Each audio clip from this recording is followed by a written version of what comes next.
Welcome to Fierce Fit Feminine and Other F Words, a place where women in business come to learn how to improve their health, beauty, body language, and communication. I'm Christine Brunelli, chiropractor and former beauty salon owner turned body and beauty transformation coach for women in business who want to look and feel fabulous both on and off camera. That means in your pictures and in real life, in your videos and in real life. And today's topic is going to help you get there. Dry January. I did this challenge last year. It was a smashing success. And today we're going to talk about how this is going to help you in your business and your personal life. Are you ready? Let's get started. Ciao Bella, have some Prosecco. Have you been to Italy? That is how you are greeted at every restaurant. A glass of Prosecco is offered for free for the ladies walking by. Maybe they give it to the gentlemen too. I don't know, but that's how they lure you into their restaurant. They'll offer free Prosecco. It flows like crazy. So does the wine. You know, Italians love their wine. But interestingly, Italians don't drink usually without a meal. Their wine is for their dinner. It is to enhance their meal, and they stop at one or two. It is not like the United States where I'm located, and believe it or not, the United States consumes more wine than Italy, than France. France isn't far behind, but I haven't been there yet. I do want to experience the Champagne region and the Bordeaux region and all of that because I do enjoy wine. But I have to say, after Dry January last year, I learned a lot about how wine affects me. And, you know, we do already know. We know what our limit is. You know when you've had too many. You know if it's not wine or whatever your cocktail is that you like to enjoy, you know there's a limit. You know that your sleep gets interrupted. You know that it changes speech and it changes your reactivity to certain things, your response time. But the thing that surprised me the most when I did the Dry January challenge last year, I knew it was going to happen, but I didn't know how much it was going to change my skin. My skin! Alcohol causes inflammation. So if you know anyone who is a chronic drinker or they abuse alcohol, you know their nose is usually really red. Their skin is a little bit blotchy or runs red. That's because alcohol is inflammatory. And on February 1st last year, I couldn't believe the difference in my skin. I went completely dry and I'm doing it again this year. And I want to invite you to join me in the show notes. You can tap the link to join Dry January right now as you're listening to this episode. It is free. 100% free. I support you with a series of emails. I go live on Instagram. We're going to have Zoom parties where we get together and just chat about all the challenges that we have, maybe alternatives, and I'm going to talk about that now, but also just be a support to bring awareness. This is not a challenge that is for you to stay sober year round. I will have a glass of wine, I am sure of it, before the end of 2023, but not in January. In January, it's like I'm starting the year with a reset, right? A lot of people go into their health kicks, they go into weight loss or sugar-free challenge, and it's not that you might not eat sugar all year round, it is to bring awareness. Well, that is what Dry January is all about. Dry January started actually in the UK, early 2000s, and it didn't really start getting traction until 2015.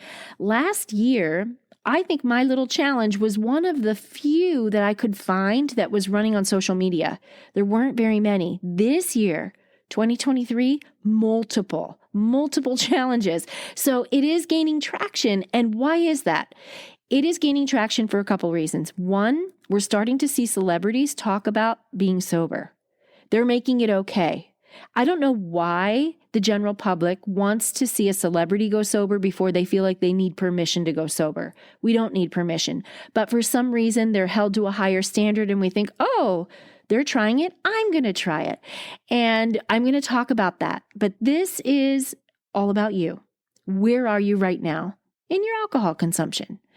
A moderate drinker for a lady, this is where you're considered moderate, is one glass of wine or one cocktail a day. That's considered moderate drinking. Now, that doesn't have to be one a day for 7 days a week. It could be that you only drink Friday and Saturday, but you squeeze those drinks into those 2 days a week. It's the amount of alcohol. So that's moderate drinking. Moderate drinking is where we start to see major changes in the brain and in your health that are detrimental. So we do hear stories about, red wine or certain things, like the Queen of England, rest her soul, used to have a cocktail a day, and she lived until what age, right? There are some studies out there that say that it's okay and actually can be healthy if you have red wine every day.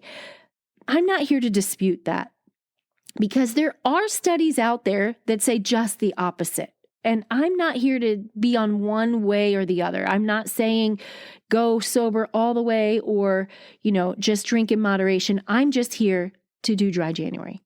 And Dry January, what it did for me last year was it brought awareness that I thought I knew. In my head, I thought I knew, but once I experienced it, I really knew. And I would love for you to experience this with me. So go to the show notes while you're listening, tap the link to enroll. It's completely free. I support you with a whole bunch of things so that you have someone by your side. But this is besides the skin, besides the glowy skin where everybody wants to look great, right? No alcohol. That helps. Your skin changes. Second thing I noticed, without trying, I personally lost 8 pounds. I wasn't trying. I just cut out alcohol. And I'm not even a moderate drinker. I'm not even that. I'm less than a moderate drinker, and I lost 8 pounds. So if alcohol is part of your normal routine in your social circles, or maybe you have a nightcap every night, this is your chance to drop 10 pounds easy. You can get rid of it just by cutting the alcohol. Why? A couple reasons. One, if you drink any alcohol that has sugar, that sugar gets stored as fat. Two, maybe you're not a sugar drinker. Maybe you're a vodka soda drinker because you're trying to cut sugar. But do you know what it does? It increases your snacking. You know it does, right? So you might not be drinking sugar, but you're eating chips or peanuts or, more almonds than what you should be eating. And you're mindlessly eating because you don't want an empty stomach with the alcohol. Weight gain is a thing when you drink. It just is.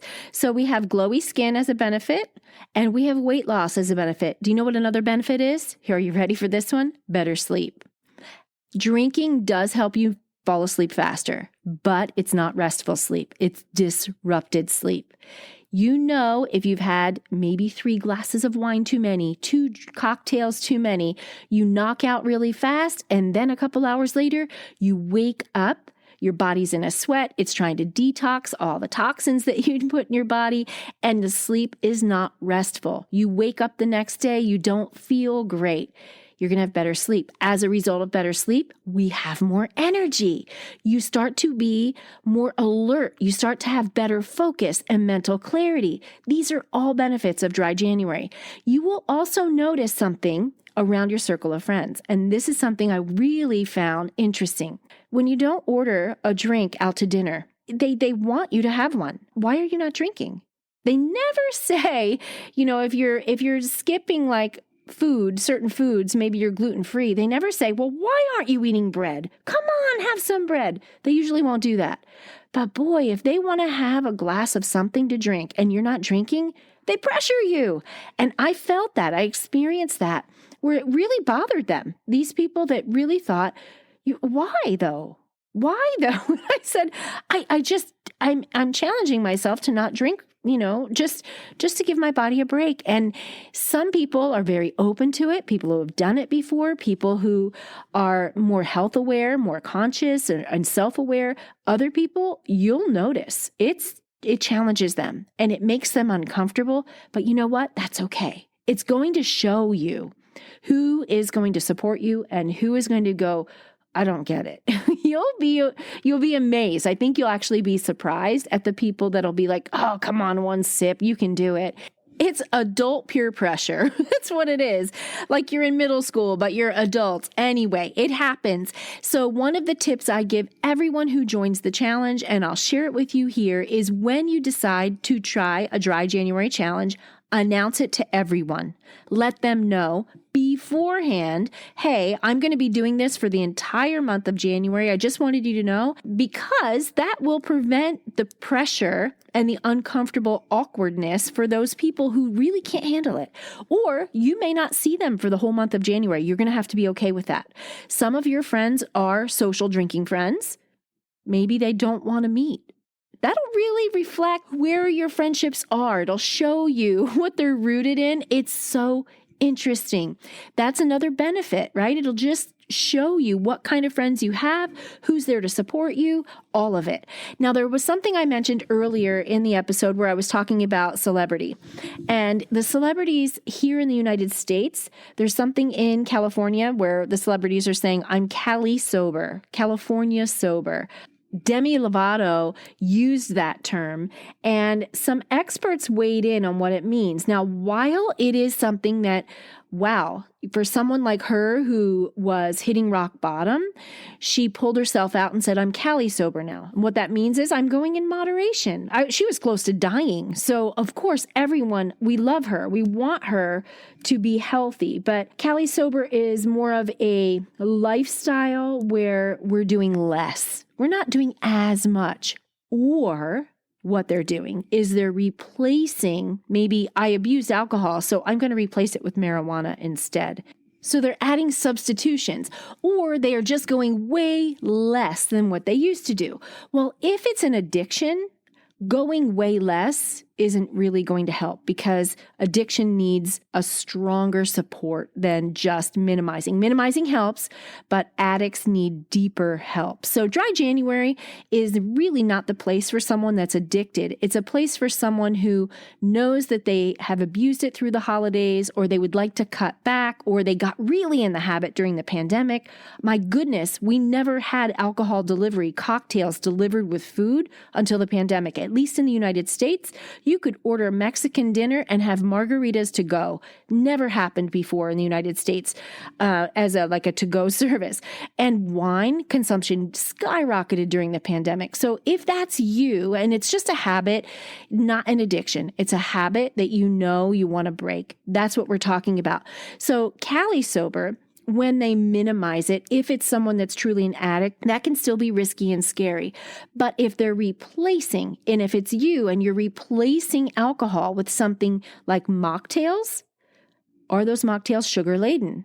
That's a problem. So with Cali sober, or I'm just going to do dry January, and instead of, water and healthier drinks, I'm going to just make mocktails. Well, you might not get the benefit that you're looking for if it's pineapple juice and orange juice and all of these juices that have high sugar, because instead of having the alcohol, now you're replacing it with higher sugar content. So in my challenge, I support you with email ideas of things you can do instead, because I don't want you to cut one habit just for the 30 days and replace it with a different habit where you're not going to enjoy the benefits of it. So dry January with me is all about improving your health, but also improving your appearance, things that we can do on the nights we would normally be unwinding with a nightcap, we're going to do to our brains, to our skin, to our lip care. Everything is included in my Dry January challenge, because I am really committed to helping you look and feel fabulous. And on February 1st, at the end of Dry January, you are going to feel so good if you keep your promise to yourself. So I would love to invite you to join me, my friend. If there is enough interest, I will create a pop-up Facebook group so that we can get to know each other that way. If that doesn't fly, I will definitely, regardless, be having some Zoom parties where we can get together and meet in person and chat on Zoom and talk about how it's going. I would love to know where you feel the biggest obstacle getting in your way of staying dry the entire month. That's something when you get invited and you enroll into Dry January, one of the things I ask when you first enroll is please respond to my email and let me know where are you struggling, because I'm going to address it and coach you through it and help you stay on track. So that is my episode for you today. It is all about staying dry and why we want to do it. We want better sleep. We want better skin. We want to lean out a little bit after all of the indulgence of the holidays, and we want better focus and mental clarity. And one final tip, we want our brain to be healthy. I share this, and I'm going to just leave you with this because this is part of my program in the challenge itself. Your brain, if you're a moderate drinker, your brain shrinks. The part called the hippocampus actually shrinks, where that's your memory and your ability to learn. So if you're trying to learn a language, let's say, and you're a moderate drinker, you're going to have a hard time learning it, mastering it, and remembering what you learned, all because of the alcohol. Now that does start to unwind and reverse if you cut back or quit drinking altogether. That's the good news. But also, moderate drinkers have a 57% higher chance of developing dementia.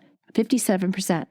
It's the studies for what alcohol does to us in a bad way, in a negative way, kind of outweigh the studies that show the good. So Dry January is just a place for you to get aware, to see what it feels like, to feel your body and experience things in a fresh way in the beginning of the year. That, my friend, is all I have for you today. I hope you'll tap that link and join me for Dry January. I'll see you there. I'll be back next week, same time, same place. See you then.